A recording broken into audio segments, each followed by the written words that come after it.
Well, folks in this neighborhood concerned, obviously, as you mentioned, the floodwaters have now receded, but these folks are not the only ones concerned. Folks over on the west side had their basements flooded too, and today they're hoping that the city will help them do whatever they need to do to make sure it doesn't happen again.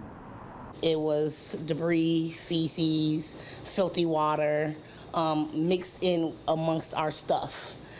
Just sitting and watching. The basement of Shamora Geiger's family home on the city's west side has flooded again. And with more rain on the way, she's worried it's going to happen again. When I came down here, it was a complete disaster. Today, dozens of other Chicago residents whose homes were flooded not only demanded action, but also answers as they say their neighborhood floods constantly. Many say they haven't recovered from the flooding in 2023. My basement still stinks. I have mold in my basement and I cannot use it. I'm still waiting on the city to give me some help. Grassroots organization Light Up Lawndale has taken up the cause of many of the homeowners who are seniors. The group says aging infrastructure in need of repair along with excessive rain has only made things worse. It's happening again and they are being traumatized again. Advocates say they want the city to use most of the over $400 million in federal disaster recovery funds to make repairs to the homes of low and moderate income residents instead of using the funds for general infrastructure repairs. That money should be put aside for us, to help us, to make us whole. That is what FEMA is supposed to do.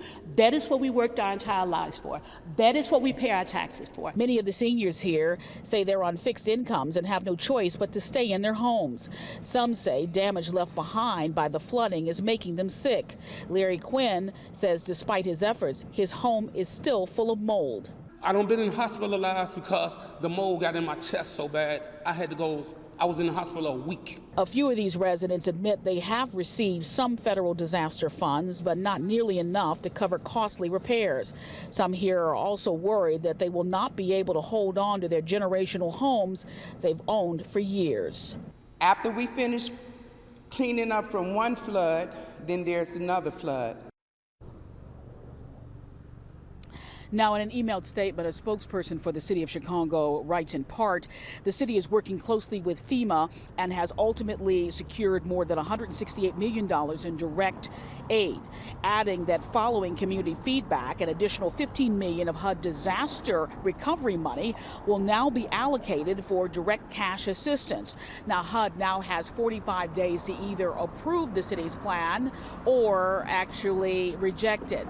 Either way, residents in that neighborhood just want some relief.